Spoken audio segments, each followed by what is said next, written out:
Hello students, welcome back to Prepon. Today we are celebrating World Food Day. इस मौके पे world food day के बारे में कुछ बात करते हैं और ग्लोबल हंगर इंडेक्स जो रिपोर्ट आई है उसके बारे में भी थोड़ी सी बात करेंगे। वर्ल्ड फूड डे 16 अक्टूबर को सेलिब्रेट किया जाता है। हम लोगों में से कई लोग जो ब्लेस्ड हैं, जिनके पास अबेंडेंस ऑफ फूड है, बट हमसे कई ज़्यादा लोग ऐसे हैं जिनको एक वक्त का भी सफिशिएंट खाना नहीं मिल पाता। Hunger is rampant in the world. This day is celebrated on October 16th, which marks the creation of UN body, Food and Agriculture Organization. And this was established in November 1979. And this World Food Day was suggested by former Hungarian Minister, Agriculture Minister, Dr. Paul Romani. तो उनके suggestion पे world food day 16 अक्टूबर को मनाना शुरू हुआ है, जिससे हम जो हंगर की प्रॉब्लम है उसकी तरफ हमारा ध्यान जाए और कैसे हम इस सबसे बड़ी सॉल्वेबल प्रॉब्लम को दुनिया से हटा सकें। तो इसके बारे में कुछ जानते हैं इस वीडियो के माध्यम से। What is the theme of for world food day 2021? इस साल का जो वर्ल्ड फूड डे उसका थीम क्या है? Our actions our future. हमारे एक्शन से ही हमारा फ्यूचर बनेगा। Better production, better nutrition, better environment and better life. मतलब कहने का ये है कि हमारी फूड का प्रोडक्शन, हमारे फूड बनाने का तरीका, हमारा फूड का कंजम्पशन, हमारे फूड का डिस्पोजल, इन सब पे हमको ध्यान देना होगा। अगर हम food production, food consumption, food disposal पर इन तीनों चीज़ों पे ध्यान देंगे तो ये समस्या सॉल्व हो सकती है। फूड की इतनी कमी नहीं है जितनी उसकी वेस्टेज की बहुत बड़ी चैलेंज दुनिया के सामने हुआ करता है। तो hence our actions are our future, better production, better nutrition, better environment and better life. And today also we have received this global hunger index report 2021. India has been ranked at 101 in the Global Hunger Index Report 2021. It was 94 in the previous year. It is trailing behind these Pakistan, Nepal and Bangladesh. India is not ready to accept this report. India ने बोला है कि report बनाने में कुछ unscientific तरीके से बनाई गई है। प्रपोर्शन ऑफ पॉपुलेशन को लिया गया है, डेवलप रियल जो प्रोग्रेस है उसको नहीं देखा गया है। इंडिया इस रिपोर्ट को एक्सेप्ट करने को तैयार नहीं है कि इंडिया हैज़ गॉन डाउन, क्योंकि इंडियन गवर्नमेंट के बहुत सारे प्रोग्राम, पोषण प्रोग्राम है, mid day meal scheme program है और नेशनल फूड सिक्योरिटी एक्ट है वो चल रहा है। और अभी 80 करोड़ लोगों को तो राशन फूड दिया जा रहा है पेंडेमिक के दौरान। तो इंडिया ने इस रिपोर्ट को थोड़ा सा अनसाइंटिफिक बताया है।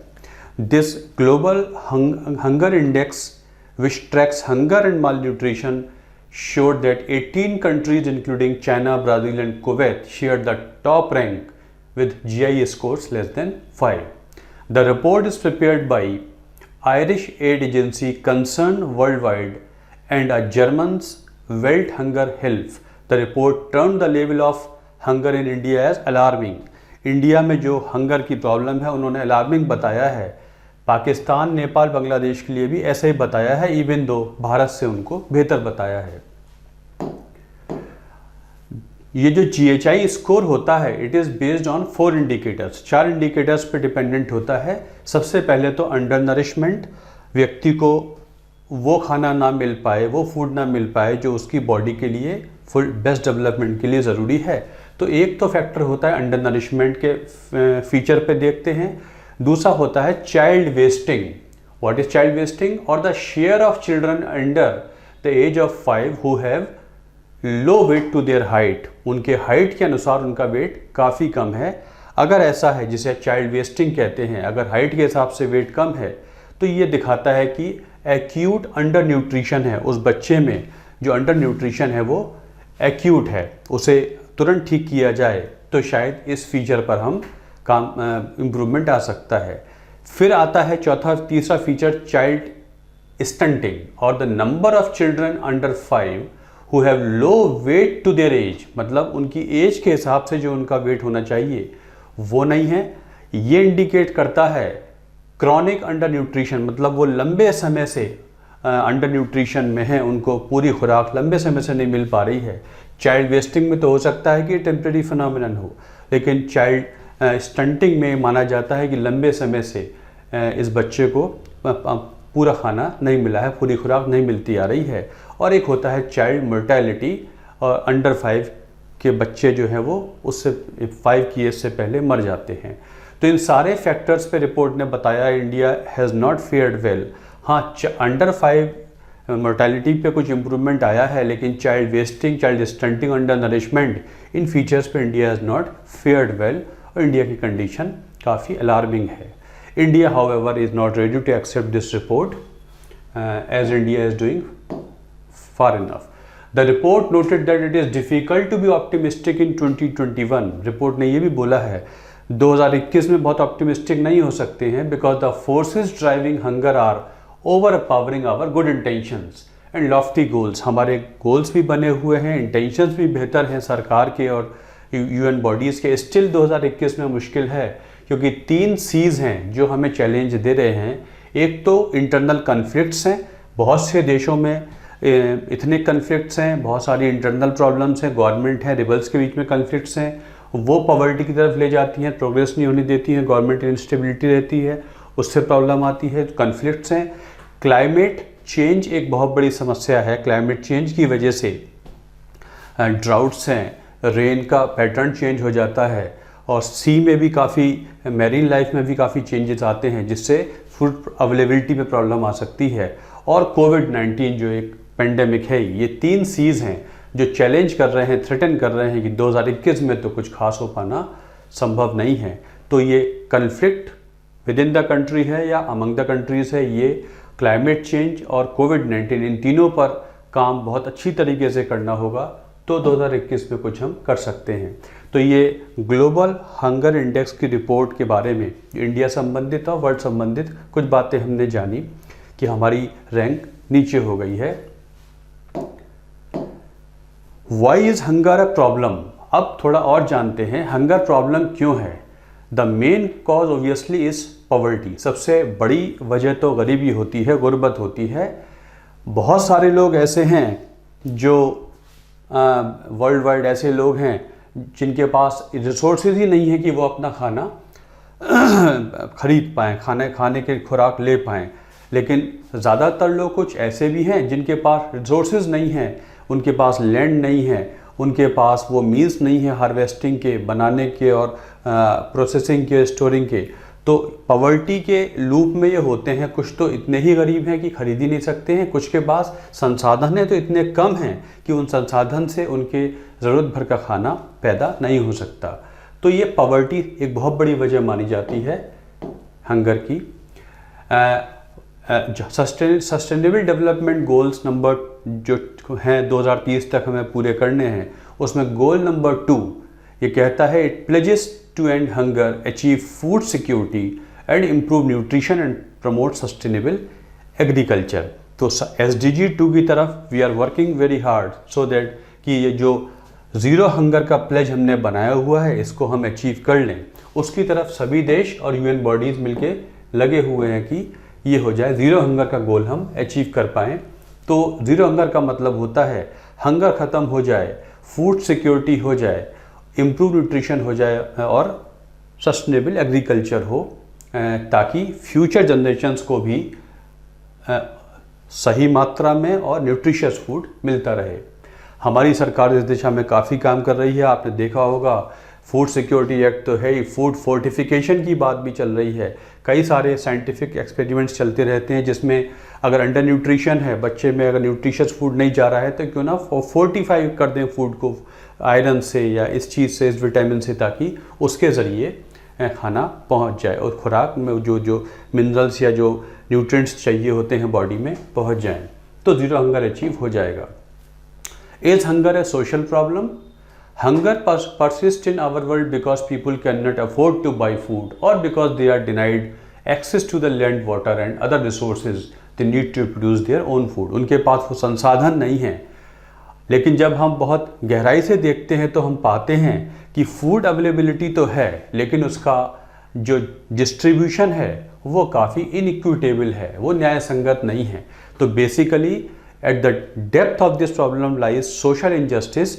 जो फूड जस्ट अवेलेबिलिटी का जो जस्टिस है वो अवेलेबल नहीं है, डिस्ट्रीब्यूशन बायस्ड है। अवेलेबल तो है लेकिन डिस्ट्रीब्यूशन बायस्ड है। खाना होते हुए भी हमारे भी फूड स्टॉक्स बहुत भरे रहते हैं। राइस और व्हीट प्रोडक्शन में हमारे जो फूड स्टॉक्स हैं वो काफ़ी ज़्यादा हैं, फिर भी बहुत सारे हंगर का प्रेवलेंस हमारे देश में बहुत ज़्यादा है। तो उसका जो डिस्ट्रीब्यूशन है वो इक्विटेबल नहीं है। एक बड़ी वजह यह है। तो yes, it is a social problem and at this social injustice in the form of poverty और the distribution of food to the needy is not there. This is one of the problem which may lie at the you can say at the stream of policy implementation. Policy formulation तो है, implementation and target beneficiary, वहाँ problem ये देखी जा सकती है। What is the main cause of hunger? Poverty, as we have discussed, is the main cause of hunger in the world. Most people are hungry, are living in extreme poverty, defined as $1.90 per day. इससे कम में है तो वो गरीब माने जाते हैं। The largest group of people in the world in extreme poverty are small holders farmers. In developing countries में ओबियसली ज़्यादा पाए जाते हैं। और इस हंगर के वैसे वजह देखेंगे क्या हो सकती है। नेचुरल डिजास्टर्स हैं, कहीं फॉरेस्ट फायर्स हैं तो कहीं ड्राउट है, कहीं फेमिन कंडीशंस हैं, कहीं हरिकेन आ जाता है। तो जो सबसे गरीब लोग हैं सबसे पहले इफेक्ट होते हैं। नेचुरल डिजास्टर हैं अफ्रीकन कंट्रीज़ में, सब सहारन कंट्रीज़ में ख़ास तौर से देखा गया है कि नेचुरल डिजास्टर्स वगैरह होते हैं वो काफ़ी हैवी टोल लोगों की लाइफ पे लेते हैं। पॉलिटिकल इकोनॉमिक इंस्टेबिलिटी ओबियसली सबसे बड़ी वजह है। जिन देशों में ख़ास तौर से अफ्रीकन देशों में, यमन में देखें, यहाँ हम सूडान में देखें, नाइजीरिया में देखें, बहुत ऐसे देश हैं जहाँ पर इंटरनल स्ट्राइफ्स रहती हैं, रिबल्स गवर्नमेंट के बीच में। वहाँ ओबियसली जो गरीब लोग होते हैं वो इसका खामियाजा भुगतते हैं। इन्फ्लेशन है, हाई फूड प्राइसेस हैं, इन्फ्लेशन है, महंगाई हो जाती है, हर एक की हद में वो फूड खरीदना नहीं हो पाता है। भारत में इस समय इन्फ्लेशन है, फूड इन्फ्लेशन बहुत हाई है, बहुत सी चीज़ें महंगी है ओबियसली। और पेंडेमिक के समय में जो परचेजिंग पावर है वो भी ख़त्म हो चुकी है। Obviously people will go more towards you can say under nourishment और माल न्यूट्रिशन। प्रोडक्शन शॉर्टफॉल भी हो जाता है।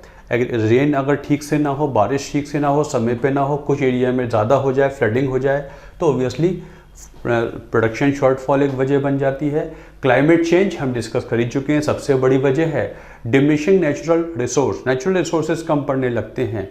हम सॉइल का इतना इस्तेमाल करने लगते हैं या उसको ज़्यादा एग्जॉस्ट कर देते हैं, या हमारे वो संसाधन कम पड़ने लगते हैं और हमारी पॉपुलेशन का जो ग्रोथ है वो भी एक बड़ी वजह बन जाती है।